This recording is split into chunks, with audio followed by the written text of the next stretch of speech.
Alison Arngrim, and this is the Alison Arngrim Show. Now, some of you may possibly recognize me as the evil Nellie Olson, but tonight I'm Alison Arngrim, and this is the Alison Arngrim Show. And here on the Alison Arngrim Show, we talk about things that make you feel good. The movies and the TV shows that made us feel good, and the people who made them, and people who are doing things now to make the world a better and more interesting place. And I have one tonight. Now, he's been on my show before. You guys saw the show where I had the guy on who wrote this whole book that had life lessons from the Book of the Wizard of Oz. And it was fascinating. It was brilliant. It was something, what do we learn from the Scarecrow and the Cowardly Lion? He's written another book. Okay, he's really written 6 books. This guy, okay, Michael Shevek, he has written several books. He is an ordained rabbi. You name it, he's done it. And now he's got a book called The Six Fix. Okay, what? Yes, Six Fix for America. He has worked out a series of principles and a methodology here that, according to him, could literally straighten out the entire country if we all got our act together and tried this. So, ladies and gentlemen, everybody, welcome Michael Shevek. Thank you, thank you. Wow, what a build-up. I try. Embarrassing, but I thank you very much. Last time, so you know. So, spiritual health care for a stronger America. I mean, it sounds, when you first think, oh, yeah, just some snake oil thing. No, you've really broken stuff down and it makes sense. I mean, when I read the little blurb and it starts to say, are you worried about America? Do you see chaos, confusion? Do you witness a government which is paralyzed and ineffective? It goes on and on. Are you having difficulties in your marriage right now? Is your teenager driving you insane? I'm like, does your nose run? Do your feet smell? It sounds like everything. Like this is going to help us with everything. But as you said, it's not a problem. It's the result of a problem. And that we are sort of en masse suffering from spiritually unhealthy thinking, which totally makes sense to me that's probably the problem. And you laid out six things like just focus on this. And that these things we would be able to find our way out of so many of these problems and these seemingly impassable situations by following basic sound principles. So explain. Look, we don't live in a vacuum. We don't. You know, if you jump up, you'll come down. If you put your hand in a fire, it gets hot and it can burn. There are laws to the universe. Ooh, sounds spooky. There's a way this world was created, designed, evolved. I don't want to get into any religious problems. The book isn't about religion. It's about the foundation of religion, which is real, true life experience. And these rules, these laws, these principles, they're the same thing whether you're handling your personal life, your marriage, your kids, your community, the PTA, the city government, nations. They're the same life principles. These are life-centered principles, and they are guidelines. And when you begin to organize your life by the way life is designed to be lived, well, you're not running against a stream. You're not walking into a wall. You're in alignment to the way life is designed. And well, this sort of sounds like the old what happens in meditation influence what is it happens in the marketplace. What happens in the marketplace is what happens in meditation. That your life isn't, as much as you might want to compartmentalize your life, it doesn't really compartmentalize very well. That what you are doing about one part of your life and how you're approaching and how you think, that's actually going to happen in every other single thing that you're doing. Yes, but I'm adding one other component to that kind of spirituality. That kind of spirituality is very good. And it's very inward development, and you begin to notice it. But there are objective lines. And these objective lines are often described by very, very stringent religion in ways that are very guilt-ridden and cause problems. And so we rebel against that craziness and we go to the opposite craziness, which is whatever I feel is the truth. And that's what's going on in the country right now, is that in the country right now, you have a cultural war that has been in place since the 1960s.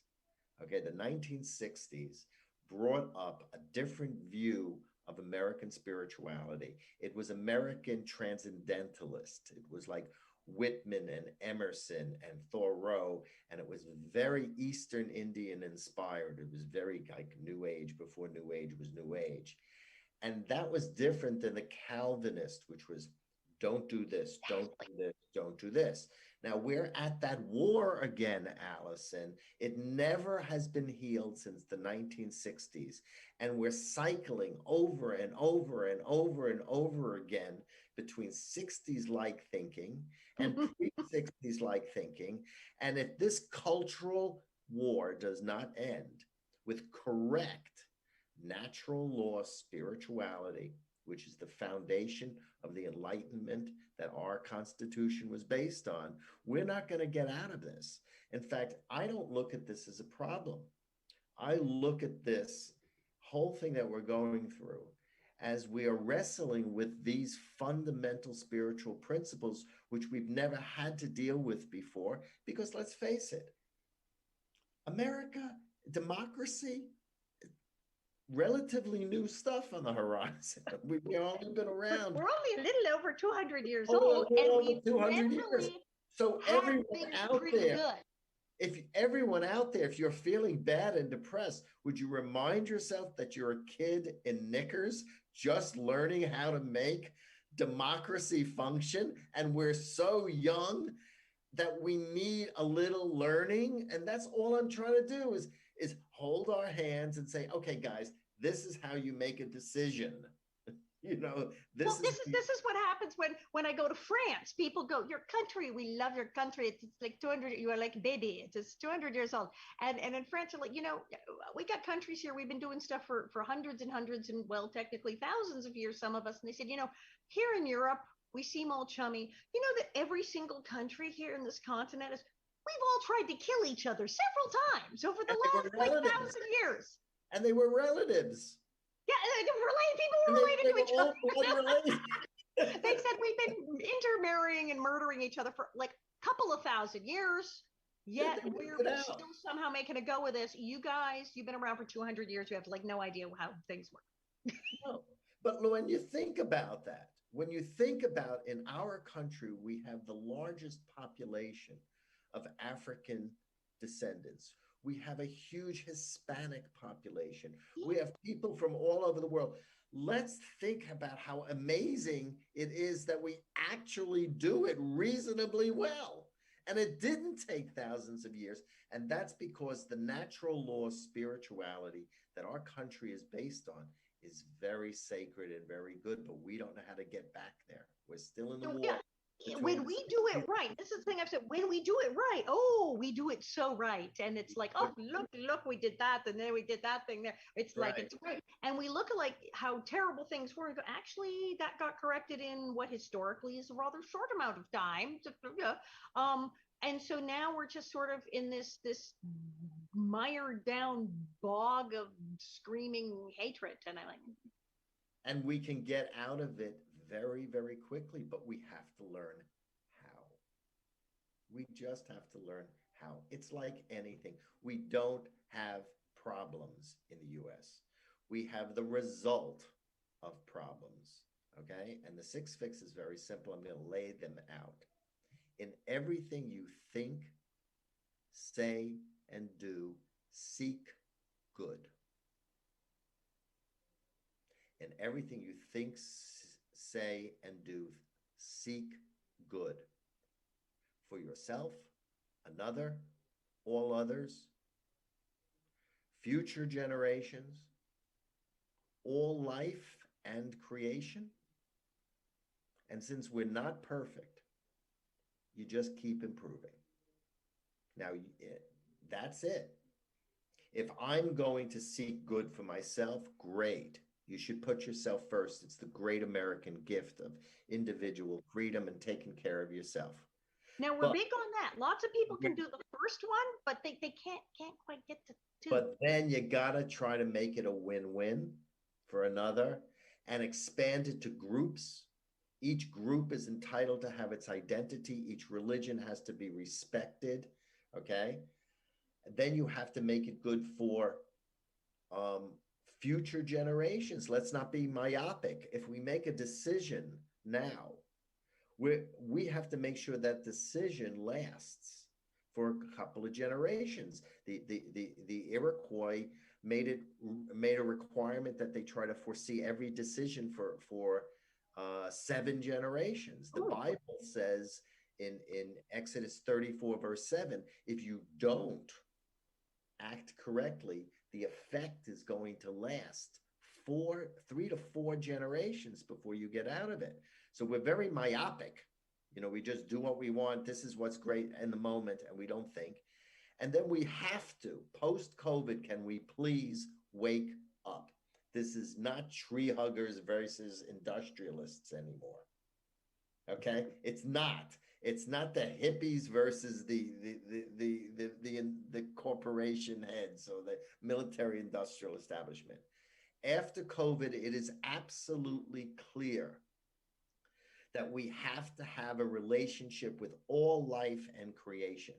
If you go and invade an animal niche like bats or birds or swines, and you get their diseases, the ecology and the violation of the animal niche to an extreme brings their diseases into us, and we suffer. And if you're biblically minded, for those people who are religious out there, another way to say that is God punished you. Well, I mean, and look at the simplest, even people out in California. I don't know why there are bears in my swimming pool because you kind of built your house in their yard.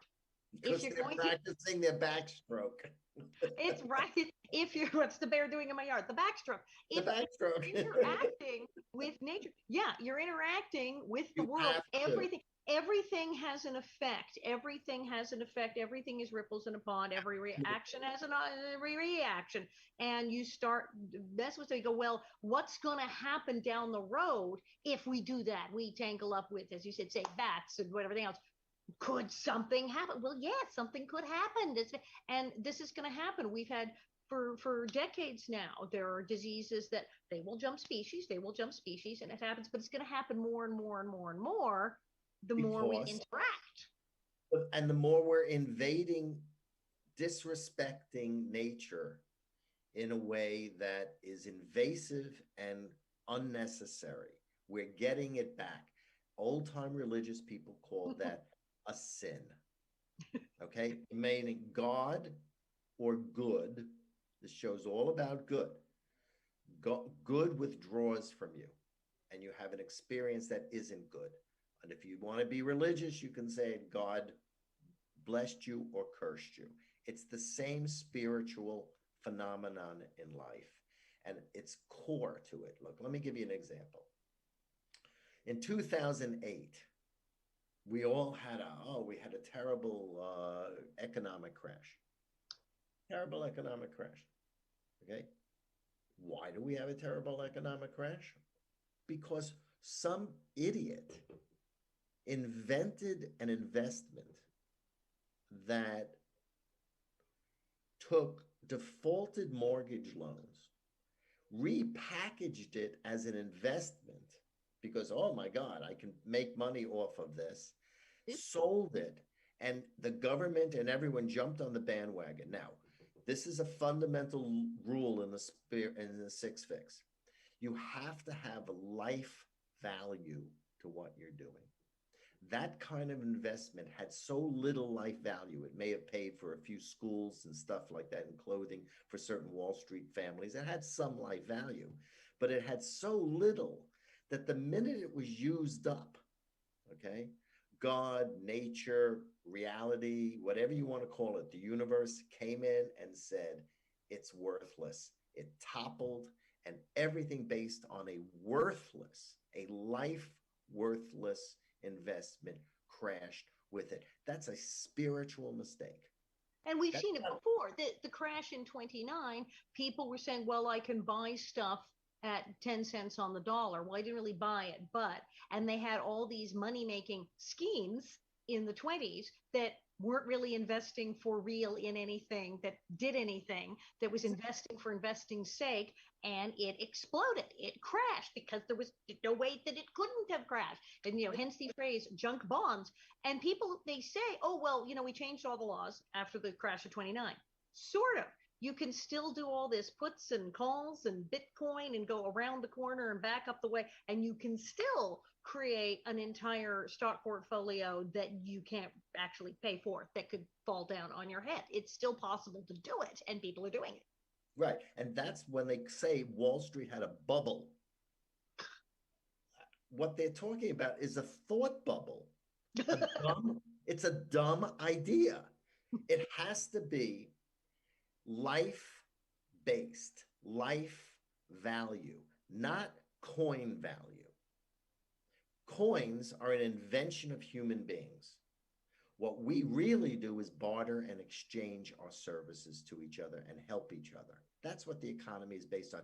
Alison, many people don't know that the word economy comes from the Greek, and it means a household. And when our economy is falling, it's because we have become spiritually sick, and we are not treating ourselves like a household where each person helps out the other person. And this is way beyond the crazy, insane battle between capitalism versus socialism. That's ridiculous battle. Okay. When the capitalists get extreme, the socialists become extreme. To correct the extreme of one, you get a crazy extreme of the other, and they're both mistaken. You can have capitalism with social awareness, and you can have social awareness that is entrepreneurial and exciting and generating capital and life force, so you don't have what they have in other countries, which is a high tax system, and everyone is divvied out, and it's all split out like that, and people don't have the dynamism that the United States has. I don't want to particularly lose that. Life-centered values, life-centered priorities. That's how we reconstruct everything, and that's the basis of the Six Fix. No, what do you do? Because as I said, the first one, says, okay, everything you think, say, and do, seek good for yourself. That's reasonable enough. And it's smart because, you put your oxygen mask on first before you put the oxygen mask on the person next to you. Exactly. Totally reasonable. But that in everything you think, say, and do, seek good for another. Well, yes, because otherwise it would all be about you, and who would want to do that? Now, as soon as I say that, I realize I am kind of a weird minority. I have my whole life, everything I do, I go, well, yes, but how does this help, like, humanity in general? How does this help the world? Is this a good thing? I don't wake up in the morning and go, well, if I do that, they'll pay me a lot of money. I go, and and then the other point of doing it would be what? And if someone tells, I've had people offer me things, and I go, that doesn't sound very good at all. Yes, but you make a lot of money. And so I've already at least had a few of these, and I've always sort of been baffled, and people think I'm nuts that I want to do more than just make large piles of money on paper, that I want to actually have a point to existence. Do good for another, in everything you do good for all others, which to me is like, why wouldn't I do that? But I know people who don't. Seeking good for future generations, all life and creation improvement. Totally makes sense. And I think of that and I go, is this a good project? Is this going to help a lot of people? What are the good things about this? There are people out there, and I meet them every day, who say, why would I care about that? It was good for me. It made money. Well, did it hurt other people? Yes, but what do I care? My husband was joking about the other day. We called it the fuck them, they're not me attitude. And that there are people who do, there are people who will tell you you're out of your mind. There's no such thing as altruism. There's no such thing as wanting to benefit anyone other than yourself. And that if you want to, there's something wrong with you. They tend to be people who read a lot of the Fountainhead kind of stuff in college and went nuts at some point. The whole Ayn Rand thing of, well, it's all about me. And it's really weird. And there's a political movement if you can call it a movement, but people who are in politics and are in office and are working for people in office who go, absolutely, this is what I believe. I completely believe that it is simply the individual and everyone else should drop dead. And they will say so. What, how we, I don't know what to say to people do that. Look, first of all, they're entitled to believe that. Okay. So my answer to that is the problem is what I mean by the word good, because your good is not the same as my good. Well, I think you and I are probably similar, but you can't have lunch with a cannibal unless they bring their own food. Okay, hello, right, Right. bye. And if you're a do good guy like me, you're going to make sure it's been sourced correctly from someone who died of natural causes, and you know what I'm talking about. Good is the issue. So in the six fix, we have what I define as value priorities. Value priorities. These are the values that are most important in order, which are first, which are second. So I'm going to hit you with a question. This is a question. Alison, what's the most important thing in life? Love. Exactly. Most people will say love. They'll say many, many things. They have no. Air. Okay, You go can't period. you can't last more than 4 minutes without air. It is the I love you dearly, but pass it the is, oxygen. you can't even love without air. Right? Okay. Right? Well, then the next one's water. Water, It's what's food, it? 3 minutes without air, 3 days without water, 3 weeks water. without food. That's what the people who are digging people out of rubble will tell you. Exactly. Our Yeah. whole our whole way of thinking from a primitive from as a primitive animal where we were learning to control nature so we didn't have to go into a cave and lightning didn't hit us. We controlled nature. And then our mind was very important. So, I have to have this, we can have this and control this and control this. We're in a completely different era. We have controlled nature so much, nature is rebelling and killing us. Okay. We are back to a primitive state where we have to build America and the world and our lives on life-centered reality. Meaning, I'm not a bunny rabbit. I don't have the enzyme to digest cellulose. If I did, I could eat paper bills. Okay, I don't. Life-centered values. The single most important thing after you have life is health. You can store up all the money you want, but you're going to spend it in a hospital getting an operation. If you don't live in a way that is healthy, you are going to undermine life. If you don't take care of your health, you can't drive the Lamborghini anywhere if you can't even sit up and like turn the wheel because you're too And, sick. Ruined your and health. COVID, Where are you going to go? You're not going to go to Paris if you're ill. exactly. What did COVID teach us? COVID taught us that the single most important thing in our economy is not Wall Street. It's not government regulation or not government regulation or bonds or prices or real estate or interest. It's healthy workers. Right. That's the Did you see how foundation. quickly suddenly the people who worked at the grocery store and the people who delivered your pizza became the most essential people on the They were freaking planet? Because what were you going heroes. to eat? What were you going to eat? They were heroes. Yep. Every single person who braved that pandemic to bring us a pizza was a hero. The economy comes from the Greek word meaning household. We build a America that is spiritually healthy will be stronger, and we build it first on health. And health does not mean health care, meaning, oh my God, is it a single payer solution? Is it a free thing? Nonsense. Those are vehicles. And there's a good thing about having a certain amount of government control over certain things no differently than because we have an automobile and when it gets into an accident, we have to repair it because most of us can't do it. We need insurance and it's too costly for most people. So we need some kind of real supervision on pricing. But we also need to bring in the free enterprise and the creativity into healthcare, which a lot of countries don't do. They And don't. you have some control over healthcare. You don't want them to cut off the wrong leg at the hospital. You know, just like Then, you want then, it's then like you could. Then, if they took off the other one, you wouldn't have a leg to stand on. you have a leg to stand on. Of course, you don't want. I mean, that's the thing. It's just like your house is. You say you want to do everything by yourself, be completely independent. I'm going to be totally libertarian. I don't need any. So when your house catches fire, you call in the fire department. Yeah, there are things that we need because you said we're not in a vacuum. We're not in Right. a vacuum. It's a bunch of Exactly. people living together.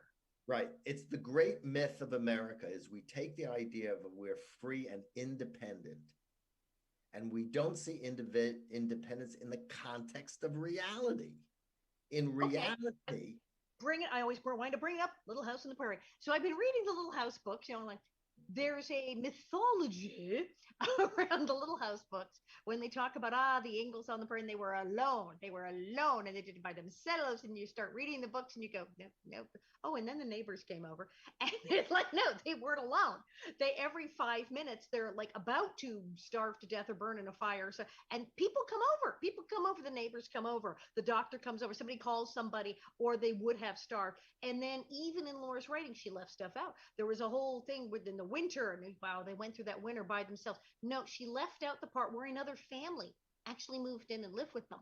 And yes, there were other people. And yes, they had to rely on the community and they had to drive into town and they had to rely on everyone from people who work for the government to neighbors to people who ran the store, and they all were terribly interdependent, and they helped the neighbors and the neighbors helped them. And the idea that these like four people were in a shack in the middle of the nowhere in the prairie and that they did it all by themselves, it's actually not true. It's not even in the books. The books make it plain it's not true. it's a So there's this spiritual lie. fantasy, but it's not. You read Laura's books and you go, well, that's completely not what happened.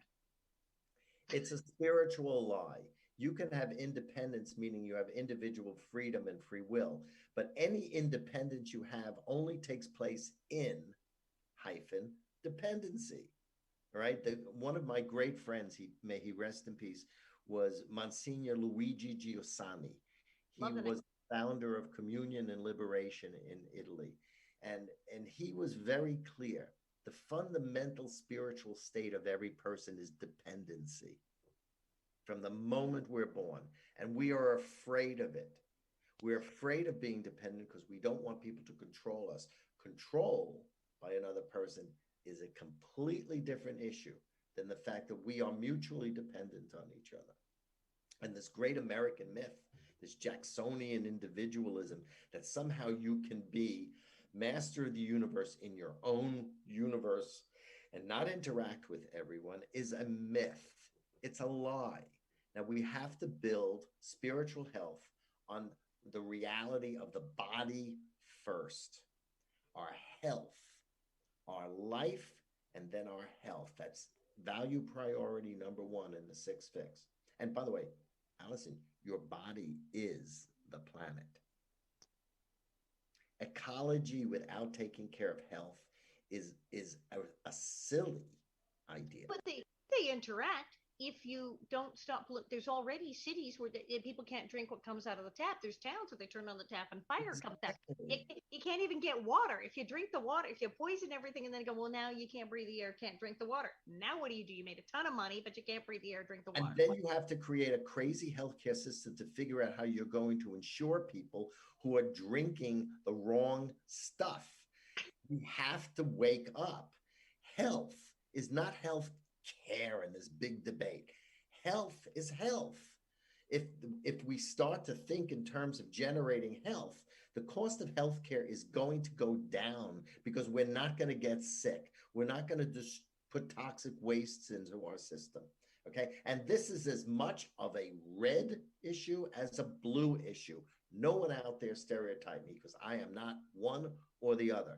I was invited onto Newsmax with this book. And Newsmax, Exactly. is extremely conservative. And they read this book and life-centered values, and they said, yes, we understand that. We agree.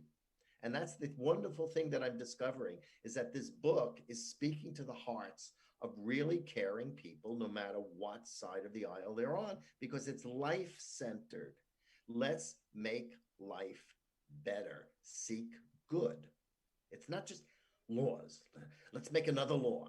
It's, does the law serve life? And this makes sense to me. But we remember, in the 80s, people decided that the fictional character Gordon Gekko and his greed is good was their hero. There people went, yeah, he's right. And there absolutely are people, now I have met people who run huge corporations, and I have met billionaires, and I have met congressmen, senators, and there are people, yes, even billionaires, who go, yeah, no, actually I'm trying to help people, and I'm trying to make a living and make money and help my family and help other people. No, I actually don't want to pollute the universe. And I think, yes. And there are also people in all walks of life who, if you, like I said, if you talk to them about, they go, no, I don't care. But if you do this thing, millions could die. Yeah. All I can tell you is, if those people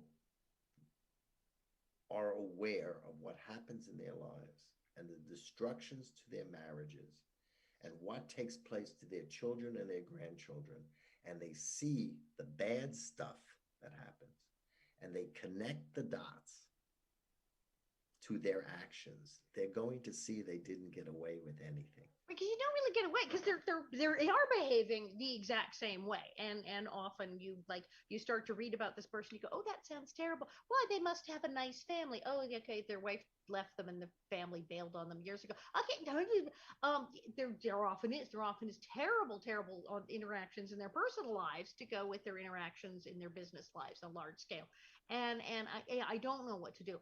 For those of us who are sort of terrified by these people, I think that at least if we all who haven't lost our minds completely, look at these 6 principles, we might make some headway, at least among our part of the planet, and then help people, and sort of as a self-defense against the people who just can't get past this. Yes, but also, if those people would give us a shot, I have many, many, many right-wing friends and associates. I have many. I'm clergy. I have many people who are on the other side of the aisle. They're suffering from real human issues when I show them how to use these principles in the 6 Fix, and their lives improve.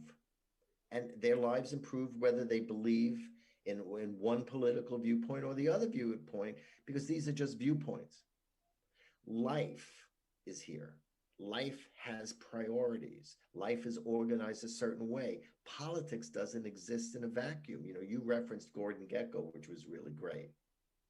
After the 80s and that whole gigantic wave of generating money and taking companies and just consolidating them and making giant conglomerations, after that, life generated all of this new entrepreneurial, creative, individualistic thinking, because everything were these gigantic dinosaurs. There is a dynamism in life. You don't create a consolidation like in the 80s without seeding the opposite, which is incredible creativity and innovation. We're in a reality that requires it. If you take anything to an extreme, it creates its opposite extreme. Excess is our enemy. So do you think with this wave of situation where people say, no, they have no concern for other humans, that this could then create an opposite wave? It is creating an opposite who are concerned about other humans? Yes. And then if you take other people who are so concerned about other humans that they don't care about core principles that are worth dying for, where human beings say, the principle of freedom is so good that I, as a person, am willing to sacrifice for that, then you have the opposite extreme where we lose values. So it's not just, the problem is not just the extreme self-interested American. The problem can also be a person who cares so much about people that they're passive. It's pacifist. And if you take a look at what's happening in mainstream religion in the US, which is tumbling, they just can't find any passion. Only the right wing kind of thing is having passion. And this is because they don't know core life spirituality. Excess is our enemy. You take anything too far to the right, it creates the opposite. Okay? You have an articulate, educated, academic president followed by Donald Trump, who is white and knew it and moneyed and popularist. It was the opposite spin because the country is rebalancing. The country is going from pole to pole because we're rebalancing. It's a yin yang symbol. If you take anything to its extreme, it creates the opposite extreme because we're in life, and life is holistic and rebalances itself all the time. All the time.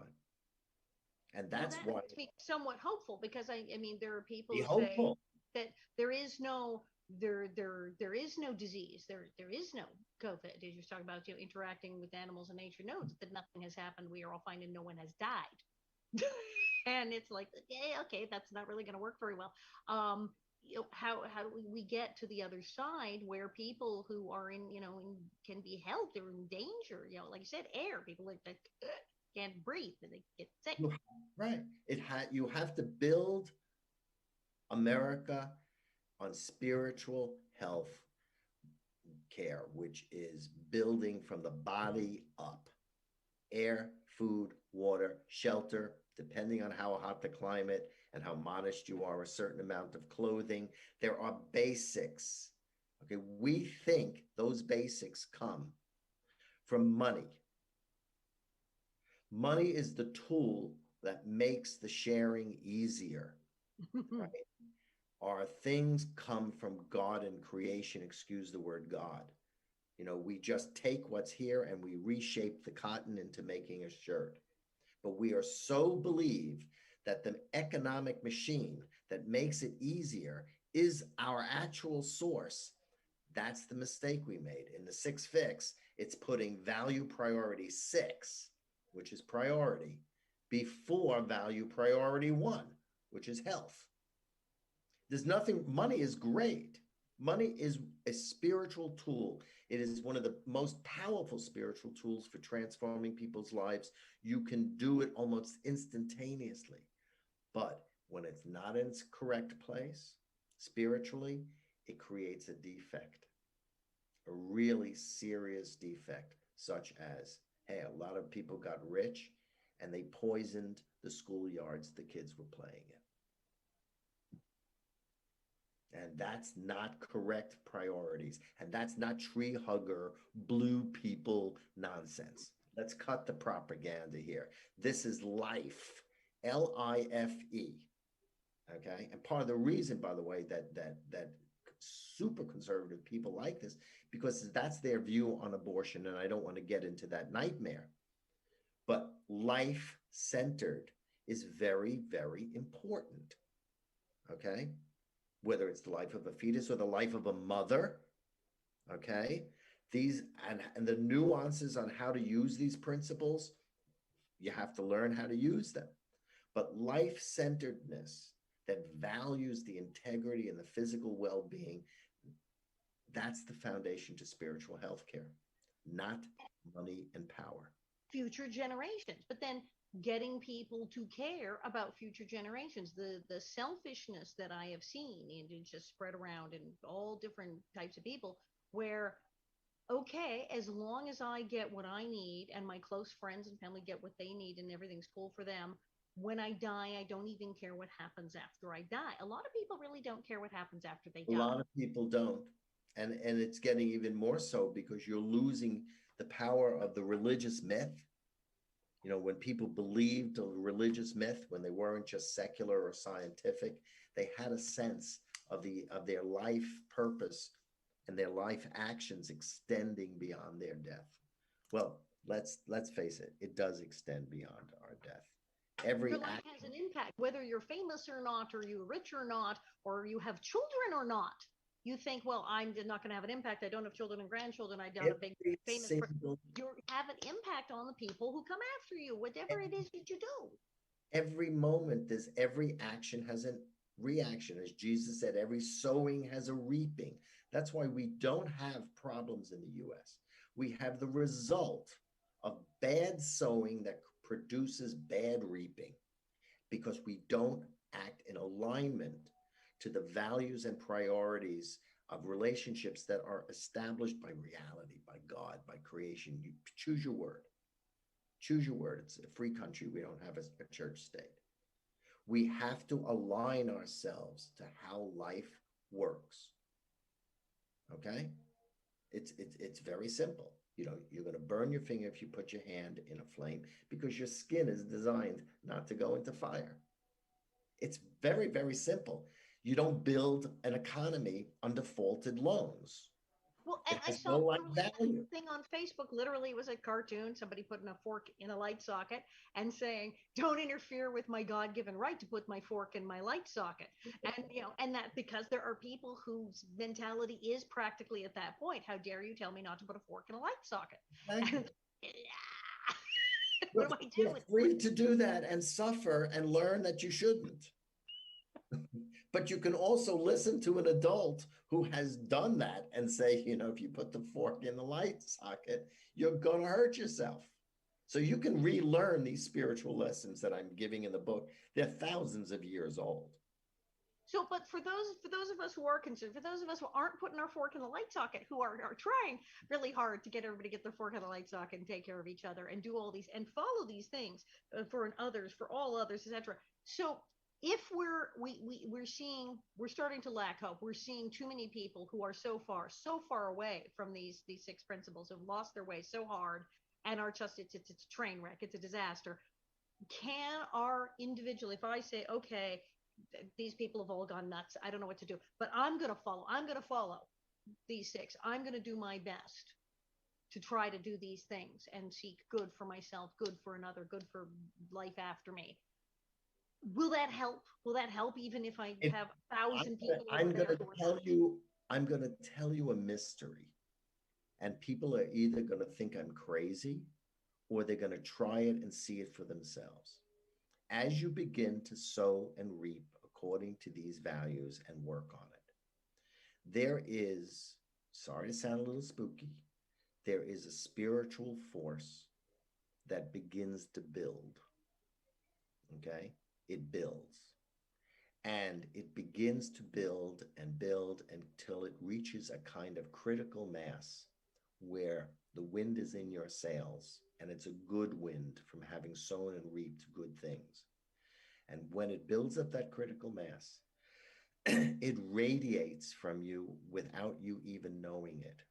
And if you are aware and spiritually awake, you will see changes take place right in front of your eyes because you have done the spiritual work and you become a lantern.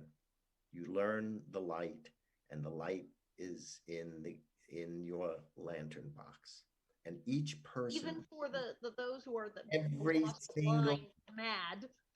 every single person has to have this spiritual power which they can use in their religion and their political viewpoints. There's nothing wrong with people having divergent viewpoints, but they have to learn how to do this in a way that's harmonious with the way God, if they like the word God, designed this world, or how nature is organized. It's another way to say it. And this spiritual power will be there to help them in their politics, but they're going to discover if they do things too extreme and not in harmony with it, their movement's going to begin to crash. And that's beginning to happen in They America. need to start to rethink what their plan was because as years Exactly. ago, going into Albany, New York, Sacramento, California, Washington, D.C., sitting in the offices of congressmen, senators, state level assemblymen, absolutely have done it, did it for protect, met people, got legislation passed. We had legislation that was spirited through the House by people like, well, Biden when he was a senator. We had things signed into law by Bush, by Obama, by Trump, we had our law signed in California by Schwarzenegger. So absolutely worked with Republicans, Democrats, and Republican governors, Democrat. Yes. And this was a lot of crossing the aisle and working with lobbyists who said, yes, I've worked with both sides and we get stuff passed absolutely by both camps. And usually when you'd work with someone, you'd go, well, it's funny because, they're not from my party, but they'd say, well, you know what I do? I go over and we make a deal. There's something else they need passed. And we all shake hands and because we have forward motion. We want forward motion. We all need to get stuff passed and make things happen in our capital. They do it. There was a shift, and I've had lobbyists say this is different. I don't know what to do. There's people, they don't wish to govern. They do not wish forward motion for their party or anyone else's. There are people who say things like Lenin wanted to tear down the state and so do I. And then these are people who work with politicians and are presidential advisors. People just come out and go, yes, actually I want to blow it all up and tear it down. I'm going, okay, so it's like, usually it's someone who says, well, I know I wish to govern and I wish this, but I just believe that these are the things that should happen in our country. And I can go, well, I don't agree with that, but I get where you're coming from. But if someone says, no, I don't care about any of it, I wish to destroy everything, what do you do? Okay, so let's respect that viewpoint because it's a viewpoint. I'm interested in that. What would you destroy first? Tell me. Okay, what would you destroy first? Let's start there. Would you destroy your supermarket so you can't have food? What are you going to destroy? The railroads that transport your food? I mean, these kind of, as I said, excess is the enemy. Okay? When there's a truth to what that person is saying, Alison. They're saying that I don't trust government. Government is getting in the way of my spiritual sense of what is good and right as a human being. And government is interfering. That's tried and true American spirit. Okay? But it's out of context. Okay? We need some government for the common good. Like I said, look, the fire department who are going to come and put out my houses on fire. It's called the library. And there's the library. Hello. But there's people, I've heard people go, we should not have libraries. We should not have libraries. You should go to the store and buy a book. And I'm like, no, we should have libraries. Buy a book. Okay. Copyright laws. But look, printing of the book, somebody has to. We have to balance government, which is there to help the common good, and our individual rights endowed by the Creator, so our spirituality and our common sense with government work together. Okay?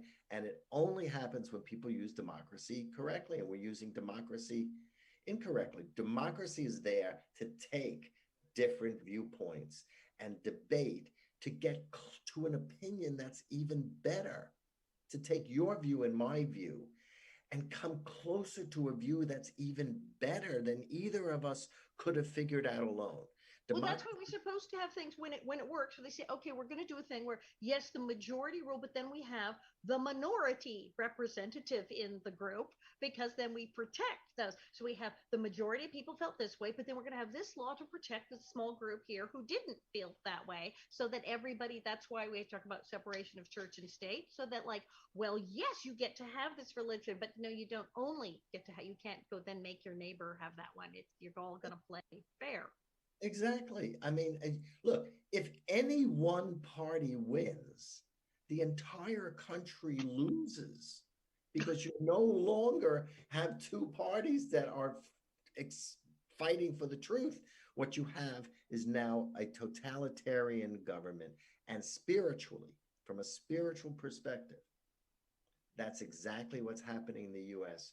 We're having bad relationships with totalitarian governments, whether it's Russian or China. All right. As you do to another, so it is done unto you. The politics is a mirror of what's happening on the inside of our country. It's not a mistake. It's not just bad relations. The bad spirituality of not knowing how to deal with our power correctly is bringing us the mirror of totalitarian governments in order to get us aware of our spiritual sickness and that we're not sowing and reaping and using our spiritual power correctly. It's not a mistake. It's a And that's what I see is I see it's like people are doing it on a personal level. I go, oh, okay, well, you believe that politically, but then you are personal level treating people like that. That's not going to end well. No, it's not. It doesn't. And until we realize that we are all in it together, even though we are also in a wonderful country where we also have individuality, freedom. We have to integrate this. Everyone should feel good about it because we're new to this. We are in a process where we're going to integrate industry and ecology, the male force, the female force, the basic religious thou shalt not kill with thou shalt defend yourself. Okay? All right? We're going to balance these extremes of a child's life and a woman's life. Okay? We're rebalancing in the US. That's why we're like this, because we don't know how to rebalance it. That's why I wrote the book. The book's a guide for taking these two crazy Cucamonga extremes and beginning to see them come together, which only happens when you use life-centered values and life-centered priorities in how you go about government.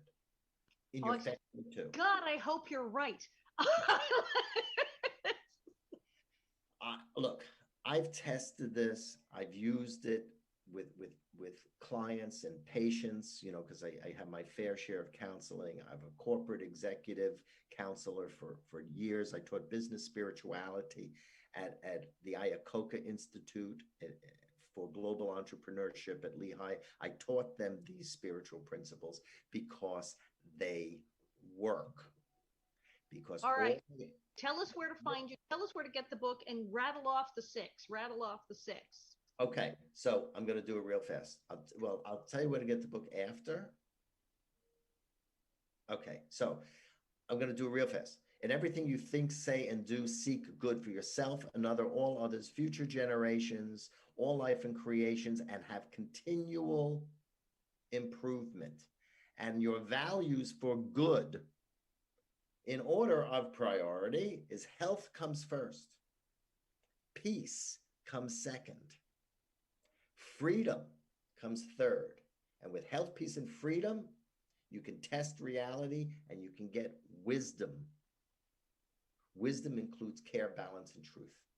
Then you have to express your full potential. Every single human being has to express their full potential and bring that to this great country.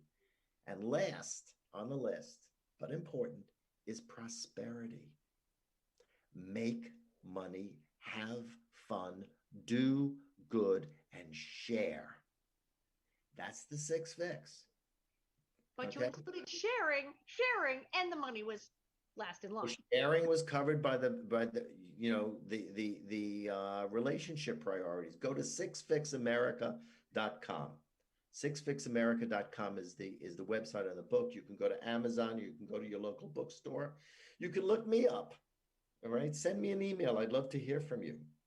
And thank you, Alison. You are always wonderful to be with. You are a fabulous person to have on the show, and we'll probably wind up doing this again because the Wizard of Oz one was great, and this was great, and you are fascinating. Well, pick a subject, and I'm there, and thank you. And that is that is the color that you should wear all the time. It is so beautiful. Gonna go get like 20 more of these. I think. Absolutely, it's your color. I mean, thank you. Bless you. Everyone out there, be positive. Life is good. Just learn how it works. All right. There you go. You heard it. Thank you all very much. And this is the Alison Arngrim Show, and I'm Alison Arngrim.